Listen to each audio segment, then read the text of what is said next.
closer look at those. So the first one, that's our baseline, right? So that seems to be within range. For the second, we see it's like a little bit higher than the first one, but maybe still in range.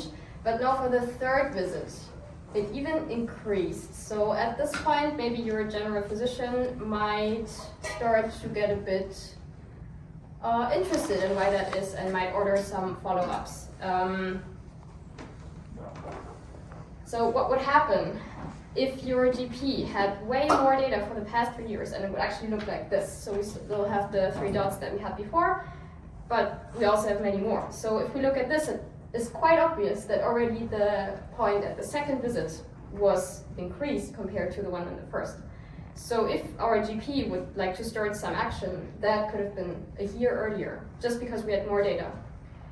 And with this, I want to emphasize 2 problems that we have currently in medicine. Of course, there are many more problems, but 2 of them right here.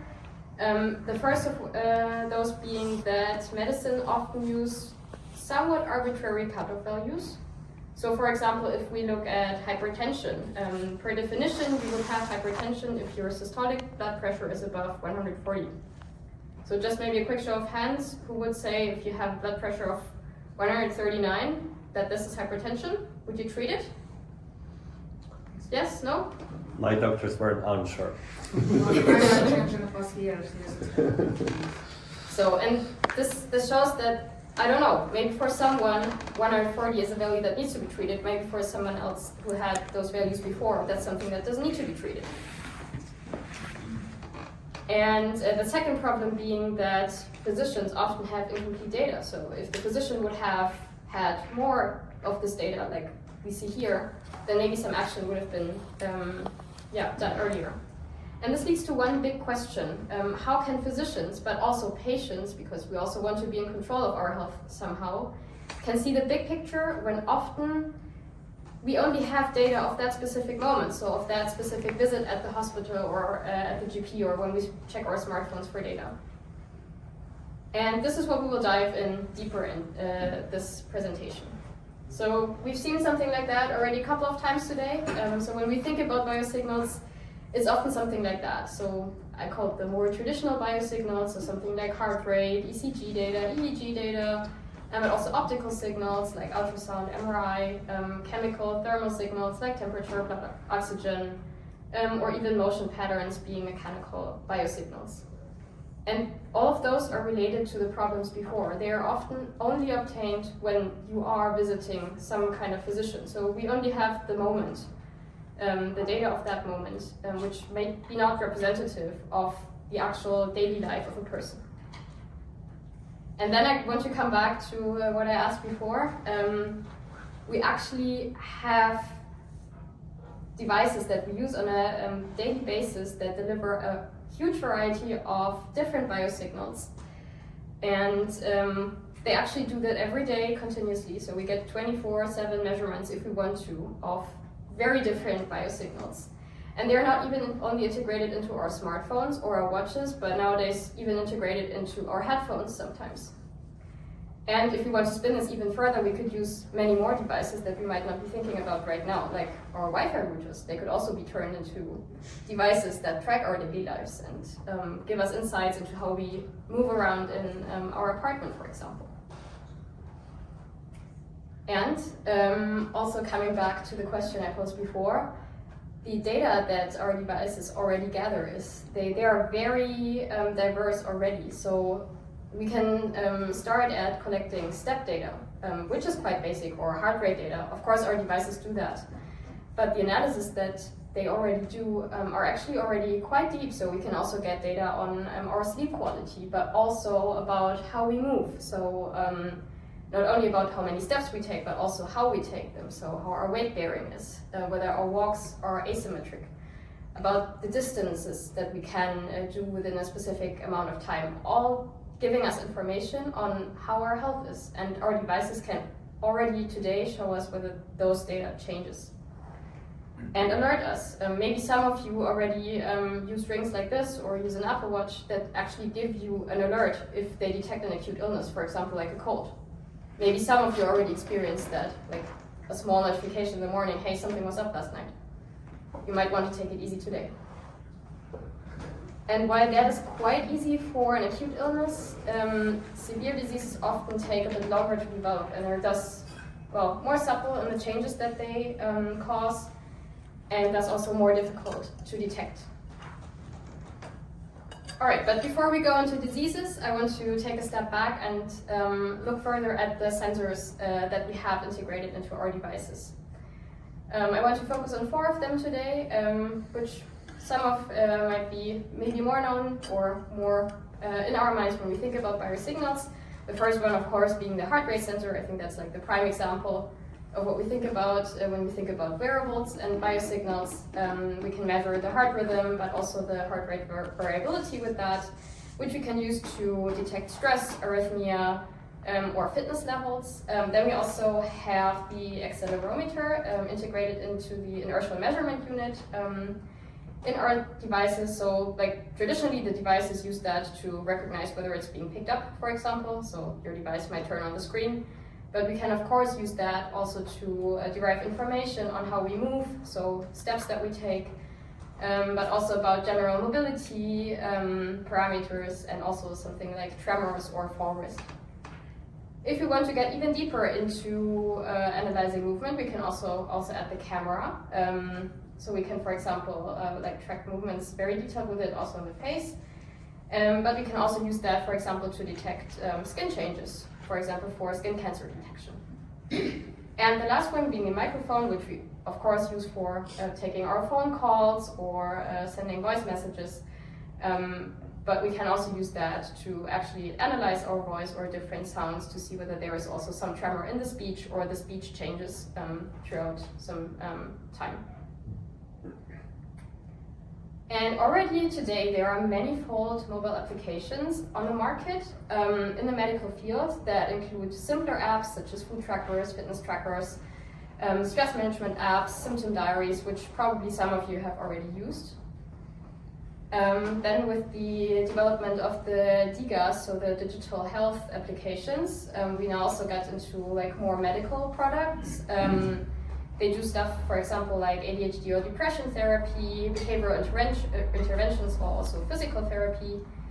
But the use of biosignals in those apps is often superficial, so they are more targeted at like delivering videos for changing your behavior, which for sure improves how the people feel that they're using those apps. Otherwise, those apps wouldn't exist as DiGAs. But I think there is more possible. So we're even moving into that direction with apps that now do already cognitive screening and are also certified as medical products.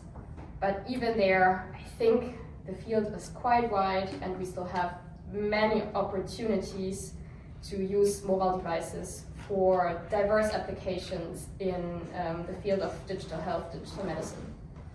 And this is what I want to focus in the second part of this presentation, focus on the research that we do at the University Hospital of Bonn, because we believe that we can use mobile apps to do much more than just giving people some insights into their biosignals and maybe alerting them about acute changes or showing them videos, but to actually use those devices to help with diagnosis of diseases and give more insights into the actual quality of life of a person than we can with traditional biosignals. So the first project that I want to get into is a project that we call MineTrack. MineTrack is a mobile toolbox for diverse cognitive tests. So in general, the field of cognition is a very broad and difficult one because cognition spans several areas about like all different types of memory, for example, working memory or location-based memory. And thorough cognitive testing is actually a very time-consuming task. So in the memory clinic of the UKB, a thorough cognitive testing session takes 2 hours. And that is not only very difficult for the patient, but also for the examiner. So and of course, if you want to do it like more often, then it has to be repeated.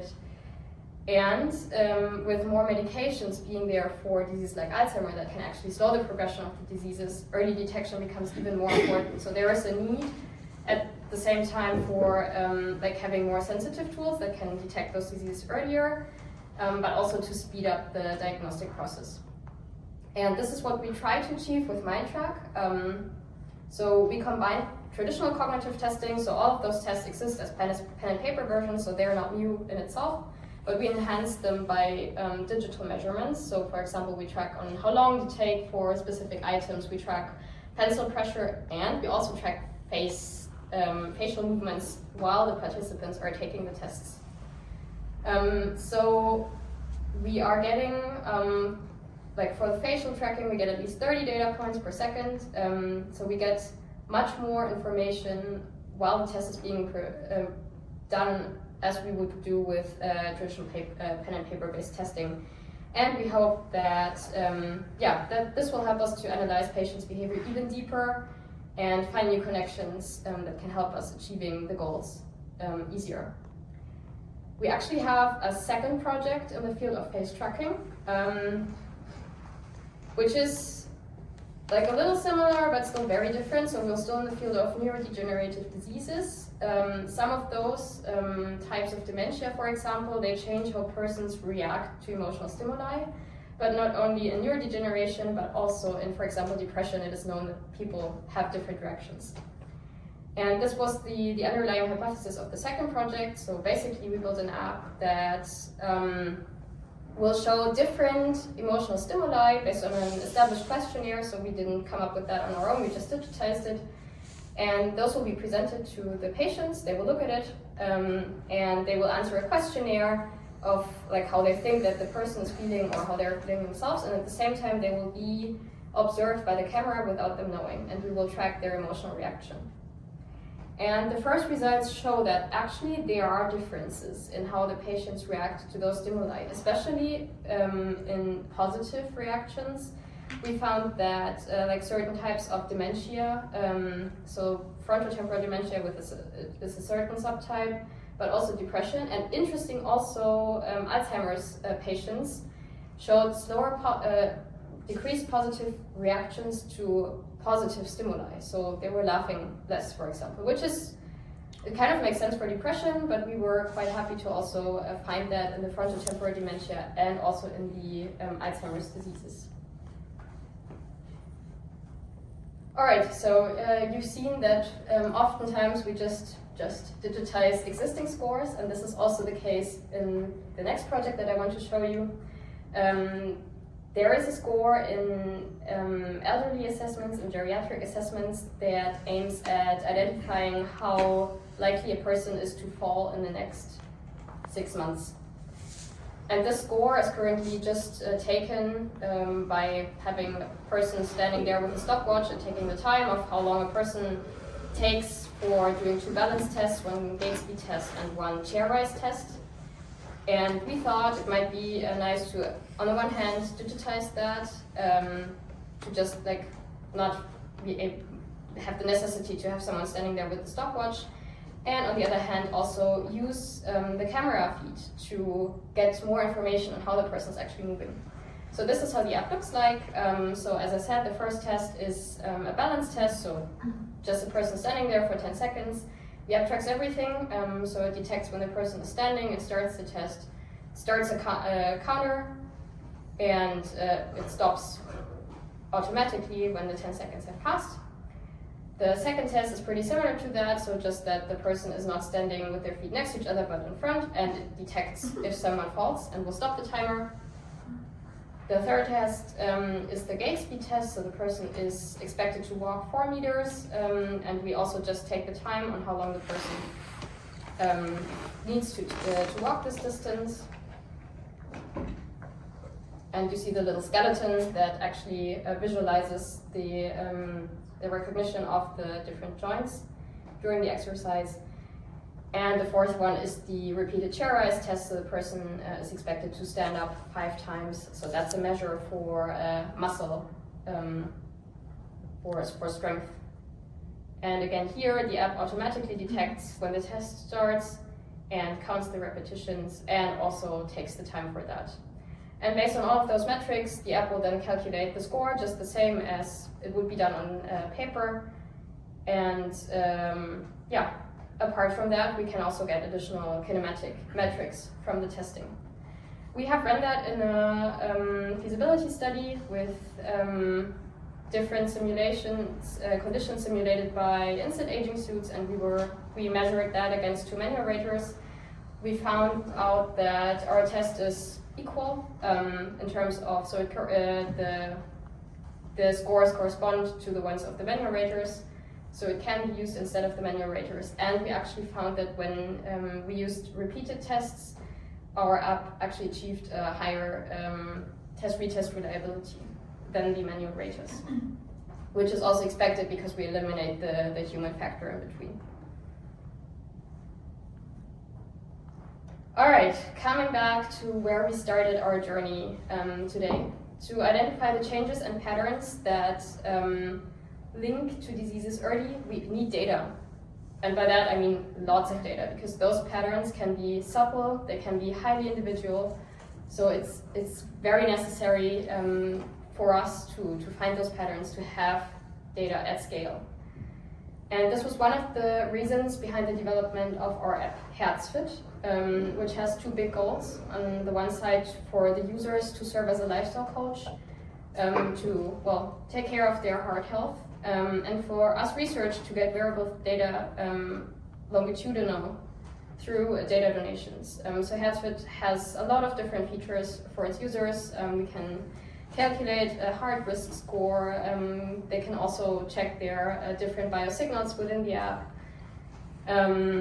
Then there is a lot of information on all different topics around heart health, and there's also there are different journeys available to support them on their path to a healthier life.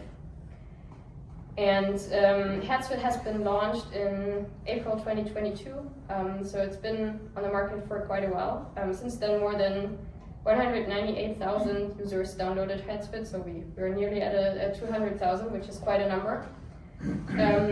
Of those users, we have received 13,819 data donations, which map to 9,166 individual users who donated us their data, a ratio of 1:2 between female to male, 71% in primary prevention, which is especially interesting for us because we really care a little more about early detection of disease. So of course, people who already got a heart attack, they're also relevant, but it would be nicer if we could help people to actually not get a heart attack in the first place. And on average, they are 62 years old, so we are quite well in the target group that we wanted to be. Okay, to summarize my core messages of this talk. First, mobile apps can generate large-scale biosignal data of people's everyday life. The data that we can generate through those smartphones and wearables gives us much better insights into the actual quality of life, since we do not rely on one-time clinical tests that were taken under specific conditions at the clinic, which might be biased through fear of the physician or just the testing situation, but we can actually have a look at how the people are feeling, behaving in their everyday lives. And the apps can already partially be used to support diagnostics now, and I think we're on a quite good path to actually enabling more usage of such apps in the medical field. All right, our projects received funding from a couple of different funding agencies. And with that, I would like to conclude my presentation, and thank you all for listening to me. Thanks especially to the great team at University Hospital Bonn who have been working on these projects and making them happen. And thank you.